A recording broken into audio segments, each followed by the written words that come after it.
quality people. And so once we get out of being so stuck in certain little boxes, we open up ourselves to really meeting quality people. And, an inch here or there is not going to affect the long-term connection. In fact, it will be open to creating something even better. Also, do say yes. Again, this goes back to that same thing about being open-minded. Mm-hmm. If you meet somebody you're not so sure, go out, get a drink, see what happens. We're so quick to say no or to be closed down if we don't feel that immediate attraction or that immediate spark. But really, the research does support for longevity that quote-unquote chemistry and connection does take time to build. So being open to saying yes to maybe to a date that you wouldn't necessarily say yes to, or being open to going to an event, just kind of saying yes. I would say sorry, go ahead. No, go ahead.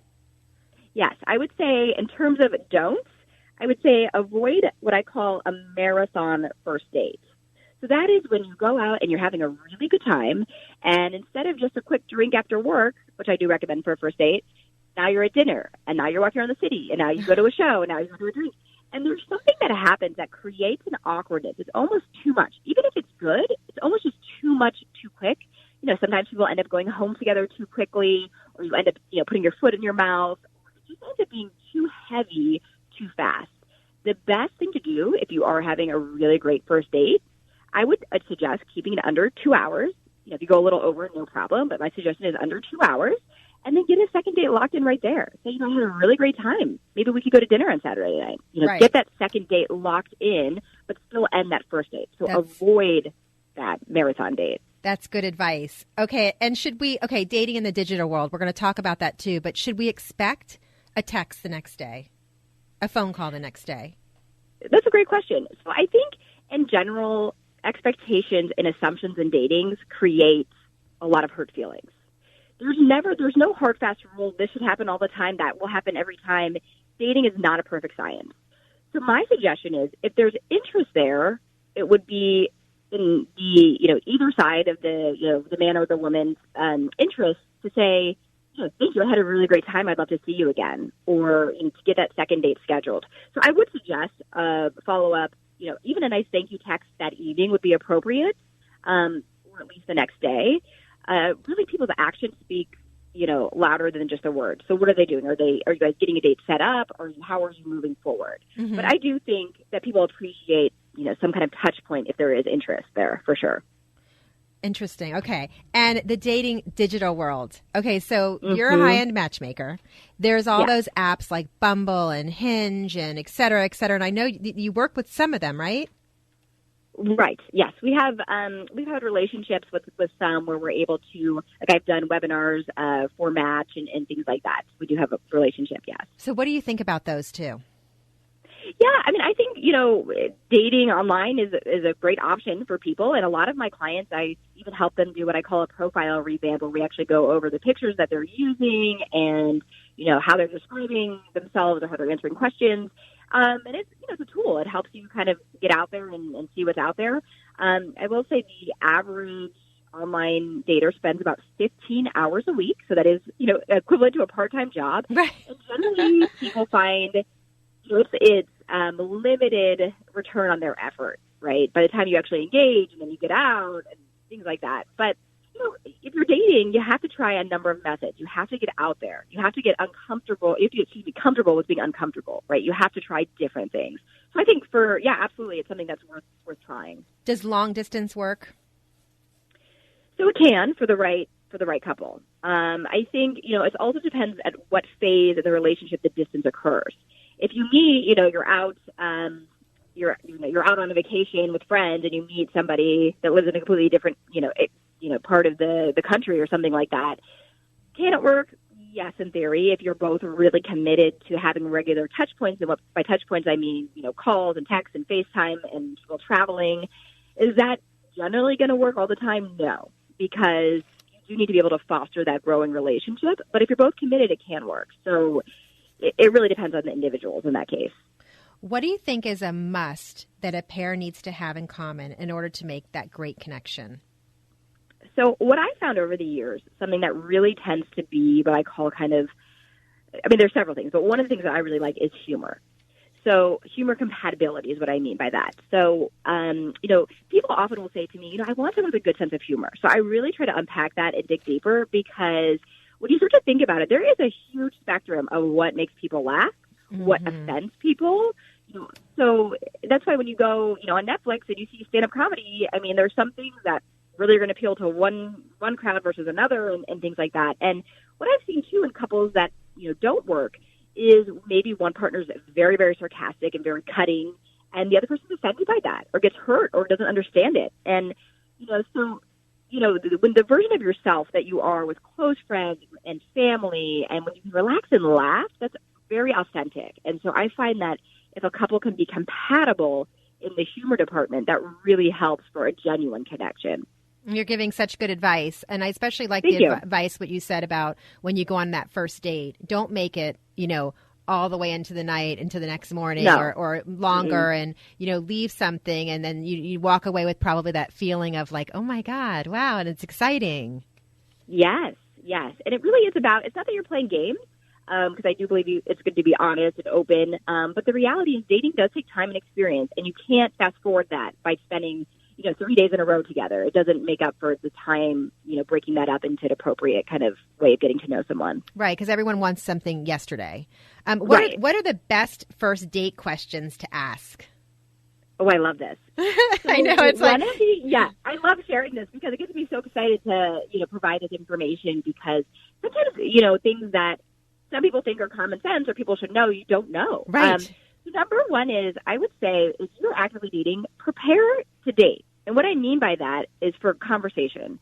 So, of course, one of the biggest complaints I hear is that it feels like an interview, right? They leave the day, I felt like I was in an interview. All we do is talk about work and this and that.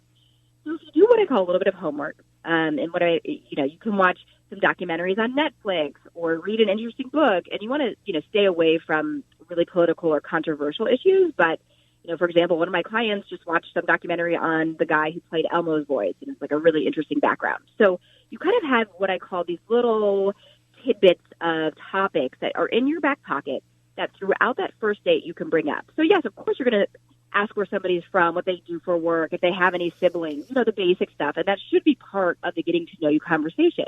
But why not take it in a little bit of a unique place? You can say, gosh, I saw this really interesting documentary on this guy who played Elmo's voice, and he was a puppeteer, and he was this, and he was that. And then all of a sudden the conversation now is going to maybe something fun about childhood, or, how they got to see Sesame Street live, and that was one of the best experiences they had. Or it just really allows the conversation to flow in places it doesn't normally flow for a first date. And one of the things that daters report really has them interested in a second date is if they feel that date was unique. Was there something unique and special about that interaction? And so when you take the conversation in unconventional places, again, stay with safe things, food, travel, fun experiences, things like that, it allows the conversation to then open up and allows people to be vulnerable in a more of a safe environment. So that is one of my biggest tips for a first date conversation. So, and doing the homework, meaning watch the documentaries, read the book, read interesting tidbits on the news, and just have those available to bring up throughout the date. And you don't have to say, hey, I did all this homework before the date. You just naturally ease it in the conversation. And what's the worst conversation on a first date? Yeah, so I would say, I'm in the D.C. area, so politics, are hot in this area and, throughout the country, of course. I always advise people, I know it sometimes comes up, but I wouldn't spend a lot of time talking about politics. I would avoid spending a lot of time talking about exes or any of the stuff that's kind of cliche. If it does come up, what you can do if you're a knowledgeable dater is manage it. You can say, gosh, aren't we all just feeling the politics? But you know what? Let's keep it light tonight. Yeah. You should call out the conversation and then you manage it. Instead of letting it get really weird and awkward and ruining the date, because that happens often, just say, oh, I feel you on that. Like, let's talk about, I took this really cool trip to France, and now I know how to make baguette. You have these little back pocket things of conversation that if there is that awkward pause or it goes to a topic that's a little bit heavy or too much, that you're able to manage it and bring it to a different, more lighthearted type of conversation. And I think also meeting in a public place, obviously, so you feel safe. And obviously, if it's with you guys, the 3-day rule, you screen everybody very carefully. And how is that screening process? So what we do for screening is we meet everybody in person. So, in today's dating landscape, it's so easy to avoid having to have, an hour or so long meeting with a professional matchmaker. So when someone is really open and interested in having, to find a long-term connection, they're willing to come and sit down with me and have a cup of coffee and really be vulnerable. That is our screening process. We do not do legal background checks because it ends up potentially being more of a liability. But we can also kind of Google it and things like that. But it really is that in-person meeting. It could also tell a lot. I gain a lot of information by what someone brings in person: depth, character, style, humor, nonverbals, energy, body language. I take up a lot of awareness of all of those things, as well as what they're actually telling me and how they're answering the questions. Right. And do you turn down people? Yes. Okay. And it's not because, of any type of judgment at all. It's, do we have the right fit for certain people? So we want to be, really cognizant and respectful of people's times and emotions and things like that. And so when you match people up, do you send them, how does that process work? Say, okay, you're setting up Jane with Jim. Do you send them information, pictures, or how does that all work? Yeah, so let's say Jane, the female, is the client that I'm representing. So before I ever send anything to Jane, in the background, I'm reaching out to it varies, but let's say between 2 and 15 potential suitors. Okay. So I'm looking for somebody who meets a lot of their criteria that I've already discussed with Jane, as well as my own expertise and knowledge. And then I also want to make sure that he's interested and excited to meet her. So he would see a picture of her, and I would tell him limited information to, one, maintain her privacy, so not her last name or specifically, where she's working, things like that, but also to avoid somebody creating a false story of somebody based on limited information, especially with Google, we can do. And then once I feel really good about a match and he's agreed to meet her, then I would tell Jane, hey, I'm really excited about, Joe Schmo. You would see a picture of him, and also I would provide some limited information. And then I give him her phone number, because we find that women still like to be pursued. Of course, either way is appropriate, but generally in dating, women like to be pursued. And then they actually schedule the date themselves. I'm always happy to provide tips, insight, guidance. But it makes it feel a little bit more organic and relaxed if they actually schedule the date. Okay. And then they call you with the feedback and yes. This worked or this didn't work or this is what I liked. And why. Then we move on from that. Okay. Exactly. Texting versus live phone calls. Yes. It's so easy to just text, but it's also so easy to read the text wrong, right? Yes. So texting is a very complex topic, in my view, how it relates to dating. So it's so commonplace, right? People text for dating all the time. So number one, I tell especially men that if they want to stand out and they want that kind of that differential factor, pick up the phone and call. And we gain a lot of information from hearing someone's voice tone. It really makes it feel like, oh, wow, this is a real person. And you feel excited or turned on or turned off or whatever that may be by that initial, kind of sound, which is interesting. There's science behind that as well. And it also shows, I think, a touch of class in today's culture. My younger clients I'm dealing with in their 20s, it's a little bit harder to get them on the phone because they've grown up in a texting era. So it's a little bit different than somebody, I would say, who's 35 plus, where there was a time where we did call people, right? And that was acceptable. Yes. So, because I have to also be cognizant and aware of how society is, texting is acceptable in dating because it just is part of our culture. But I do think if somebody wants to stand out, a call goes a long way.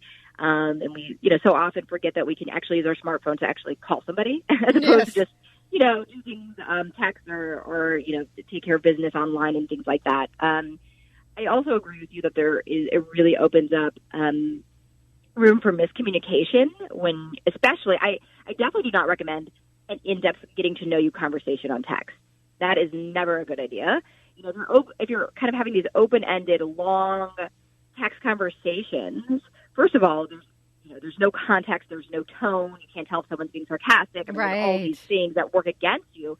But the other thing that people don't really, necessarily consider is that then people go back and reread these. And then they say, you know what? Maybe they had a tone with this. Maybe they were saying this like this. And we get mad based on almost nothing. And a fight can be created literally out of, with nothing that actually happened that was negative. And so my recommendation is use text for short to the point phrases. Hey, just confirming we're meeting at 7:00 at whatever